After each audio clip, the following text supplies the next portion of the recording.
آیت نمبر 86 نحمدہ ونصلی علی رسولہ الکریم اما بعد فاعوذ باللہ من الشیطان الرجیم بسم اللہ الرحمن الرحیم وَلَئِنْ شِئْنَا لَنَذْهَبَنَّ بِالَّذِي أَوْحَيْنَا إِلَيْكَ ثُمَّ لَا تَجِدُ لَكَ بِهِ عَلَيْنَا وَكِيلًا صدق اللہ العظیم۔ اللہ تعالیٰ ارشاد فرما رہے ہیں وَلَئِنْ شِئْنَا، البتہ اگر ہم چاہیں تو لے جائیں اس چیز کو جو ہم نے وحی کی تیری طرف، ثُمَّ لَا تَجِدُ لَكَ بِهِ، پھر تو نہ پائے اپنے لیے اس کی وجہ سے علینا، ہمارے خلاف کوئی کارساز، کوئی حمایتی۔ اللہ رب العالمین سارے اختیارات کا مالک ہے۔ ان اللہ علی کل شیء قدیر، اللہ ہر چیز پر قادر ہے۔ اللہ رب العالمین حضور علیہ الصلوۃ والسلام کو تسلی بھی دے رہے ہیں، تنبیہ بھی فرما رہے ہیں کہ اختیارات میرے ہیں۔ تسلی یہ ہے کہ سارے کمالات بھی آپ کو عطا کیے، کہ اللہ رب العالمین نے مقدس کلام حضور کو عطا کیا، لیکن فرمایا کہ یہ اختیارات میرے ہیں، اگر میں چاہوں تو یہ لے لوں۔ ایک ہے اللہ رب العالمین کا اختیار،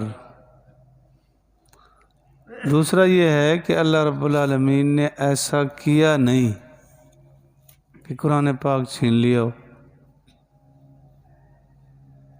کیا نہیں، لیکن اللہ کو قدرت ہے، کر سکتے ہیں۔ حضرت شاہ اشرف علی صاحب تھانوی رحمۃ اللہ علیہ تشریف فرماتے، ایک آدمی نے آ کر پوچھا کہ حضرت جی اللہ تعالیٰ ہر چیز پر قادر ہیں؟ فرمایا ہاں، اللہ ہر چیز پر قادر ہے۔ اس نے سوال دہرایا کہ کیا اللہ ہر چیز پر قادر ہیں؟ تو فرمایا ہاں، اللہ ہر چیز پر قادر ہے۔ فرمایا مجھے خیال آیا کہ یہ بار بار کیوں دہرا رہا ہے؟ تو جب اس نے تیسری بار دہرایا کہ اللہ ہر چیز پر قادر ہیں، تو میں نے کہا ہاں، اللہ ہر چیز پر قادر ہیں، مگر اللہ عیب سے پاک ہے۔ اس نے کہا جی اب بات سمجھ آئی۔ میرے ذہن میں سوال یہ تھا کہ اللہ اپنے جیسا رب پیدا کرنے پر بھی قادر ہے۔ حضرت تھانوی نے فرمایا اللہ قادر ہے، لیکن اپنے جیسا رب بنانا اللہ کے لیے عیب ہے۔ اللہ عیب سے پاک ہے، قادر ہے۔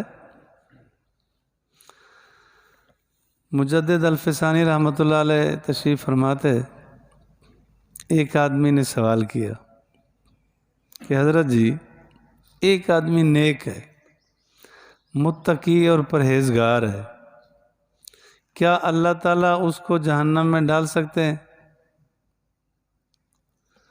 تو حضرت نے فرمایا کہ اللہ تعالیٰ اگر سب کو جہنم میں ڈال سکتے، اس سے کون پوچھے؟ اور اللہ کسی کو ہدایت دے، کسی کو بظاہر پتہ بھی نہ چلے، مرتے وقت اس کو ہدایت دے دے، آگے جائیں تو جنت میں کھڑا ہو، وہ قادر مطلق ہے، اس کا اختیارات اسی کے۔ اللہ تعالیٰ ایسا کرے گا نہیں کہ ظلم ہو، اللہ ظلم سے پاک ہے، لیکن اختیار ہے اللہ کو، چاہے تو کر لے، کر سکتا ہے۔ تو اللہ تعالیٰ فرما رہے ہیں اگر ہم چاہیں تو آپ سے چھین لیں۔ حدیث پاک میں آتا ہے قرب قیامت میں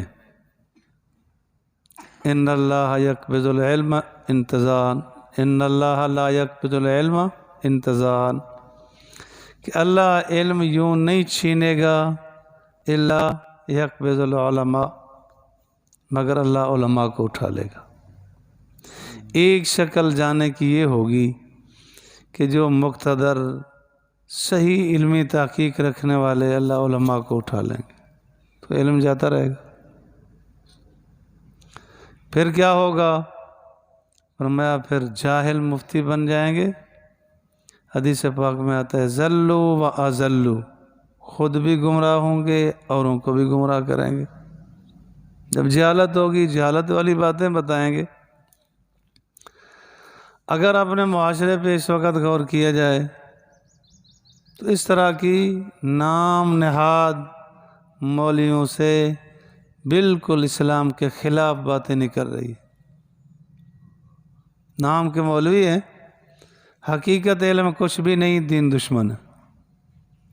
ایسے علماء کے متعلق آپ علیہ الصلوۃ والسلام نے فرمایا جب وہ زمانہ آ جائے نا تو زمین کی سطح، زمین کا نچلا حصہ ان کے لیے بہتر ہوگا، یعنی ان کا مر جانا بہتر ہے۔ ایک حدیث پاک میں آتا ہے آپ علیہ الصلوۃ والسلام نے فرمایا علم اٹھا لیا جائے گا۔ تو حضرت زیاد ابن لبید رضی اللہ تعالیٰ نے عرض کیا اللہ کے رسول، ہم قرآن پڑھتے ہیں، بچوں کو پڑھاتے ہیں، آئندہ وہ اپنے بچوں کو پڑھائیں گے، تو اس طرح قرآن پڑھا بھی جائے گا، پڑھتے پڑھاتے رہیں گے، پھر کیسے علم ختم ہو جائے گا؟ تو حضور علیہ الصلوۃ والسلام نے فرمایا زیاد، میں تجھے سمجھدار سمجھ رہا تھا، تو عجیب باتیں کرنے لگا ہے۔ تو فرمایا دیکھتا نہیں ہے کہ تورات پڑھنے والے پڑھتے بھی ہیں، انجیل پڑھنے والے پڑھ بھی رہے ہیں، لیکن عمل نہیں ہے۔ قرآن پڑھنے والے پڑھیں گے، پڑھانے والے پڑھائیں گے، کرتے رہیں گے، عمل اٹھ جائے گا۔ حضرت عبداللہ ابن مسعود رضی اللہ تعالیٰ عنہ فرماتے ہیں کہ سب سے پہلے عمل کی توفیق چھین لی جاتی ہے۔ اس وقت اگر غور کیا جائے مسلمان ہوں یا غیر مسلم، معلومات کی کمی نہیں ہے، معلومات بڑے، معمولات کی کمی، عمل نہیں۔ یہ بھی حدیث پاک میں آتا ہے ایک آدمی کے متعلق سنا جائے گا، کہا جائے گا بڑا نیک ہے، بڑا متقی ہے، بڑا پرہیزگار ہے۔ حضور نے فرمایا اس کی حالت یہ ہوگی جیسے کوئی بدن پہ چھالا نکل آتا ہے، پانی ہوتا ہے اس میں حقیقت کچھ بھی نہیں ہوتی، تو صرف نام ہوگا، عمل کچھ نہیں۔ ایک شکل یہ بھی ہوگی کہ عمل کی توفیق چھین لی جائے گی، نام کے رہ جائیں گے، کام کے نہیں ہوں گے۔ اور ایک شکل یہ بھی ہوگی کہ جب قرب قیامت آئے گا، حضور علیہ الصلوۃ والسلام نے فرمایا قرآن پاک ہوگا، کاغذ رہ جائیں گے، الفاظ اٹھا لیے جائیں گے، اور اس وقت پھر کہاں سے فائدہ اٹھائیں گے؟ تو اللہ قادر مطلق ہے، سارے اختیارات کا مالک وہی ہے۔ ابھی اللہ کا کلام موجود ہے، ابھی ہم فائدہ اٹھا سکتے ہیں، ابھی علم بھی حاصل کر سکتے ہیں، عمل بھی حاصل کر سکتے ہیں۔ اگر رہ گئے تو رہ گئے۔ اللہ فرماتے ہیں وَلَا إِن شِئْنَا، اگر ہم چاہیں تو چھین لے وہ چیز جو ہم نے وحی کی تیری طرف، ثُمَّ لَا تَجِدُ لَكَ بِهِ عَلَيْنَا وَكِيلًا، پھر تو نہ پائے اپنے لیے اس کی وجہ سے ہمارے اوپر، ہمارے خلاف کوئی کارساز نہ پا سکے۔ جب نبی علیہ الصلوۃ والسلام کو یہ حکم ہے تو باقی کون ہے کہ وہ دعویٰ کرے کہ میرے پاس بہت کچھ ہے، میں یہ جانتا ہوں وہ جانتا ہوں۔ الا رحمۃ من ربک، مگر تیرے رب کی رحمت ہے، قرآن پاک موجود ہے۔ ان فضلہ کان علیک کبیرا، بے شک اس کا فضل، اللہ کا فضل علیکا تجھ پر بہت بڑا ہے، اس میں کوئی شک نہیں کہ ساری کائنات میں سب سے زیادہ علم آپ علیہ الصلوۃ والسلام کو دیا گیا اور سارے کمالات آپ کو دیے گئے۔ حضرت قاسم نانوتوی رحمۃ اللہ علیہ فرمایا کرتے تھے، فرمایا جس طرح باغ میں جاؤ تو ہر پھول اپنی اپنی جگہ پہ پھول ہے، خوب ہے، لیکن سارے پھولوں کو ایک جگہ دیکھنا چاہو وہ گلدستے کی شکل ہوتی ہے۔ تو کائنات میں جتنا کمالات ہیں وہ اللہ نے انبیاء کو عطا کیے، لیکن سارے کمالات کا مجموعہ اور سارے کمالات ایک جگہ دیکھنا چاہتے ہیں وہ حضور علیہ السلام کی ذات گرامی ہے۔ اس میں کوئی شک نہیں، ان فضلہ کان علیک کبیرہ، اللہ کا فضل اس پر بہت بڑا فضل ہے اللہ کو، آپ علیہ السلام پر۔ اللہ مجھے اور آپ کو دین کی سمجھ فہم نصیب فرمائے۔